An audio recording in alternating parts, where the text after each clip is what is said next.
Hello, ladies and gentlemen, boys and girls, children of all. Hello there, ladies and gentlemen, boys and girls, children of all ages. It is me, Dukect, back with you once again, and I hope you're having a good evening and a good Thursday. And well, let's get through this story here because honestly, this right here is I think this is the most important story here on this DCT Lounge here. Um, right here. So, yeah. See, guess what? Ezra Miller. Um, parents claim Erza Miller brainwashed with their teen response in the new video and such. The parents are seeking a court-ordered restraining order for 18-year-old against Erza Miller, saying the actor and teenager remain on the run. A judge signed a protective order at Standing Rock Suez Tribal Court earlier this week. Through the legal documents, the court cannot locate or serve the order to Miller, 29 years old, because of the Justice League's actor. Current whereabouts are unknown. Law activist Chase Iron Eyes and his patriician wife, Sarah Jumping Eagle, allege in the court filing obtained by People that Miller groomed their child from the age of 12 after taking an immediate and apparent liking to them uh, since the actor visited the North Dakota Standing Rock Reservation back in 2016. Miller experienced a pattern of corrupting a minor, allegedly drugging their child over the years and displaying cult-like and psychologically manipulative, controlling behavior, they claim. Miller has been unable to be reached by People for comment. Speaking with People on Wednesday, Sarah says, "We are concerned about our daughter's safety and wants her to get out of the situation. We're worried about the worst case scenarios." As Chase Miller took an interest in her and appeared benevolent and altruistic and was known by people we trust, so there was nothing indicated that set off alarms. Our daughter was basically brainwashed, says Sarah. Chase and Sarah's teenager at the heart of the situation, whom they referred to by their birth name Taka Iron Eyes, and uses she and her pronouns, issued a statement on Instagram 2 days prior to the court order, downplaying the parents' concerns and sharing that Miller has only provided loving support and invaluable protection. I am now aware of the severity of the emotional and psychological manipulation I was made to endure while in my parents' home. Read parts of the message. I am an adult and I deserve to feel authority in my own body. The parents meanwhile don't think their child wrote the statement and claim Miller doesn't allow people in their inner circle to carry phones so they feel safer. Yet the actor always has a phone for personal use. In the email to Rolling Stone Wednesday, the 18-year-old clarified that they go by Gibson now and wrote, "The notion that I have been brainwashed or that I have been coerced in any way, in any context, is grotesquely false. My independence from my family this way is new and complex. The reaction to my action is not my responsibility, and I've tried to have civil, virtual reactions with both of them and failed." They added to the outlet that Erza and our crew will speak it out when we see fit. In a video posted Thursday, the teen spoke to the camera, saying that nobody is controlling my Instagram account and that they wrote the statement themselves. They do not have a phone right now out of my own personal conviction. It's really distressing that the narrative victim in question is not being granted any trust. I worked really hard to make really clear what was going on, they said in the video. If the statements are too profoundly contrasting to whatever substance those of us have gotten and have chosen to carry, I like to say that it's nobody's business and nobody is owed a story or outcome. They continued, "This is my life and these are my decisions, and I'm disappointed in my parents and the press in every way. Thank you." Sarah says she's only spoken with their child a total of 3 times since February, and each time felt monitored or was interrupted by Miller. The mom says they sound robotic over the phone as well. Chase and Sarah tell People that they made the contact with Miller on May 29th in Santa Monica while going to receive their daughter after being told by others that their kid was spotted walking around like a zombie. Said their child seemed happy to see them at first, but Miller tried to present their intervention. In recent months, Miller has been arrested and faced legal trouble while in Hawaii, causing one couple to get them later to drop a restraining order. For example,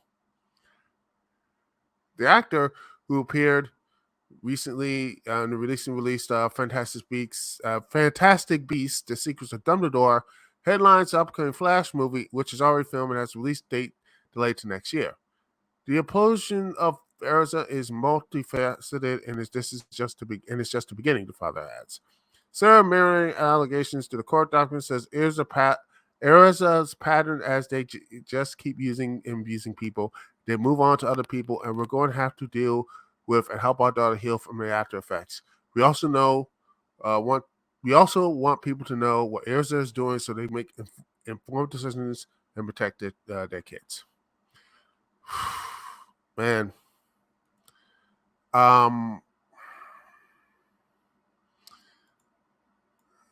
it's not really, I know it's old hat to say all this stuff, but it's the old, like, all this other stuff about Hollywood and how degenerate and how it's basically the new version of Sodom and Gomorrah, but in passing or in jest.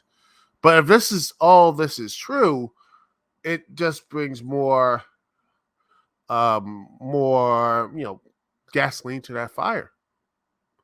More gasoline to that fire. And again, this is again an because I don't, accusing. But if this is all true, if this is all 100% true, that this is Erza Miller, who got this young person at 12 years old and groomed them to, like, to groom them, and gave them like alcohol or drugs or whatever. If that is the case, then this person should not only be in movies anymore. He not only should be blacklisted, but he should but they should also be in jail. 100% put into jail, because this is horrible. This person should be in jail, and the person who they've gotten, the hurt and everything else around it, the hurt is just, there is no, quite honestly, that to me, there is no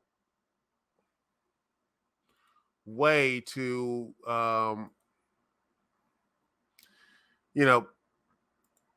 there's no actual way to go, no other way out of that. If ever this stuff is true, then this person should be in jail for the rest of his life, rest of their lives. Period. End of discussion. And the people, the people that have been hurt by this monster should get every type of, like, physical, emotional, spiritual, whatever they need to get back, have a sustainable life. And it's, I mean, it's too much stuff here in Hollywood, and I could just, talk about not just people in acting, but people up top. You know, people like, say, Les Moonves, and you know,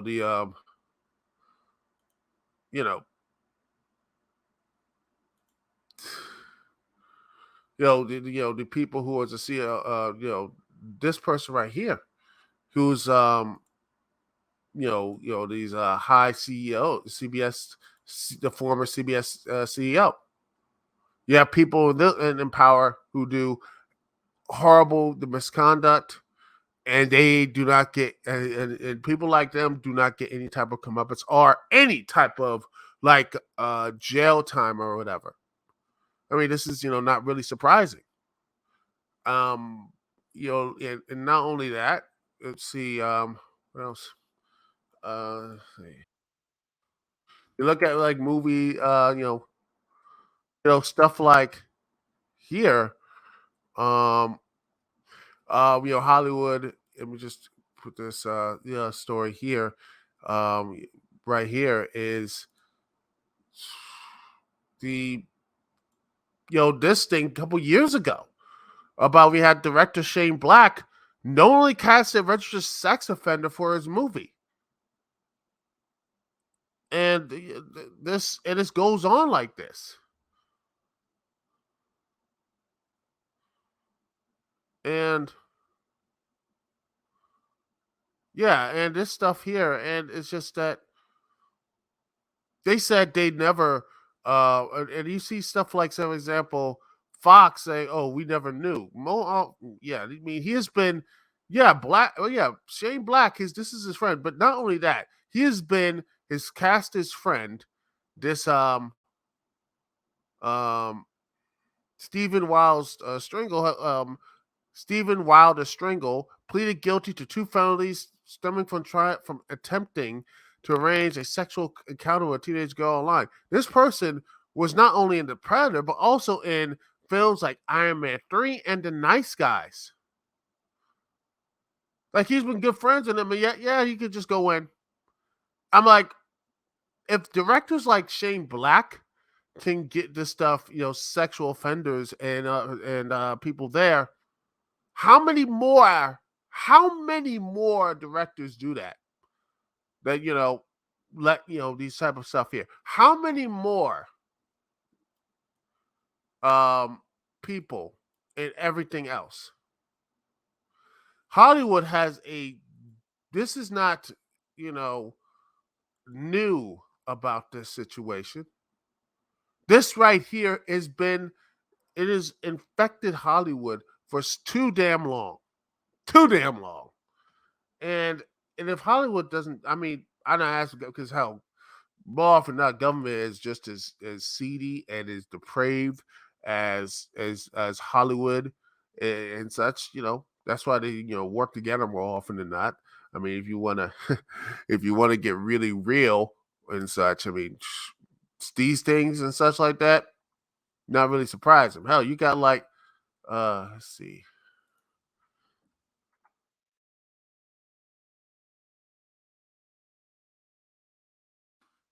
you know, in the political, you got like the ex House Speaker. You have him,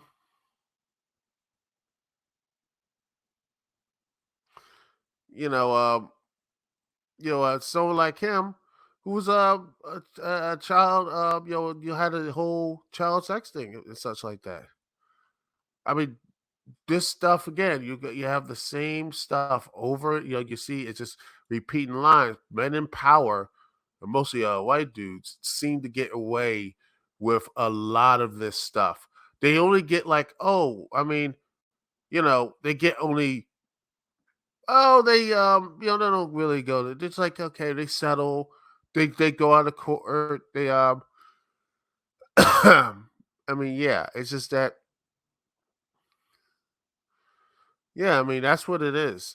And all these horrible things. They paid him off. They paid him, and well, do they get any punishment? Do they get any more? More often than not, they don't get punishment. They don't get any type of like, you know, yeah, exactly. He gets. Oh, I mean, he does get. I mean, he got jail. Um, we're saying 15 months. Oh, that's how long he gets. Let me just see this one more time. From some Huffington Post. You know how long he stayed in jail? Exactly. He stayed in jail was for 15 months. 15 months. And it wasn't even for that. It was just bank fraud charges. He admitted he sexually abused students while working at a high school decades ago. And since that, he gets like what? He got like what? 15 months for bank fraud and all these other things. He never really got to, he doesn't serve, there is no will, there is no, there's no consequence for the people like that. And when you see these things happen over and over again, when you see this happen and continue to happen over and over again, it just wonders when are these people in power start to get you know go to jail, go get actually consequences. And you reason why people have less faith in institutions. You wonder why people have less faith in any type of structures. When you have criminals and sexual predators on the loose, and not just in these high profile businesses and in government, but all not just Hollywood and all these behind the scenes, all this head of TV shows, TV and everything, and then you got government officials, basically saying, yeah, they did that, and they only get like a slap of the wrist, and soon enough they'll eventually get like a little bit of redemption song or whatever, that sort of stuff. It makes you wonder, and you wonder, and they go and be shocked when there is no people have no faith in the institutions anymore. People are shocked when they have no faith in them, and yet no faith in these in these institutions, in these places. So I know they're like, well, this is a long turnaround to this subject. You're like, hey, what does this have to do with Ezra Miller and everything? It gets right back down to the lack of consequence, the lack of consequence that when you got the complexion for the protection, you can be. It is a there's a there's a lack of consequences, and some people don't want to hear that, but it's true. If he was honestly a bit darker, you think Ezra Miller would have gotten away with half the stuff he now? They would have placed him quick, fast, in a hurry, and put his ass under the jail.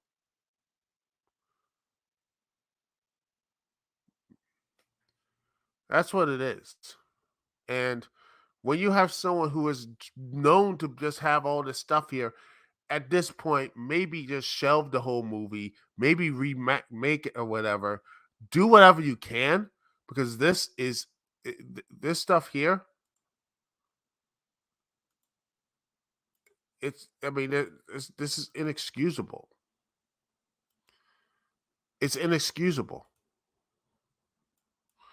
And I don't know what you can do if you so like, well, I don't really care about the movie or anything else. Just if they need to dump it, then dump it. So be it. Because this movie right here and these his actions and the crimes he's doing, and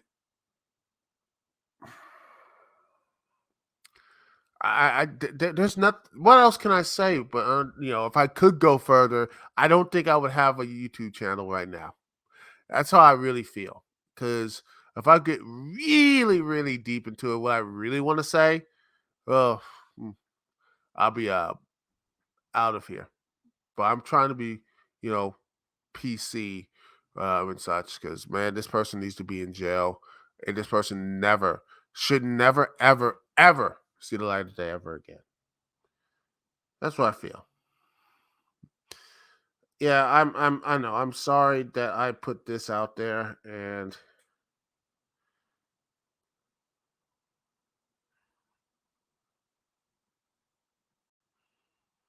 yeah, I need to put this in there first because we're gonna get back to the silly stuff, after the story and everything, but right here, I just had to get my thoughts on this, but this stuff here because it's serious stuff, man. Because E3, Roman, it's silly, it's silly stuff here, but I need to get this thing right out first. My thoughts on it, and yeah, I if he is guilty of this, he should never be not only blacklisted, he should never be out of jail. The person should never be in picture, that sort of thing, never to be seen again. I don't care what it is or anything else. Oh, what about this? I don't care. Put him. I don't care what other directors or all this stuff. I don't care. He does. This person does not deserve another chance. He burned that a long time ago. And with this new story, the dude who is the president now, he's just the stories have just become so much. At this point, just this person has become just toxic. So the best thing in the business is just cut him off.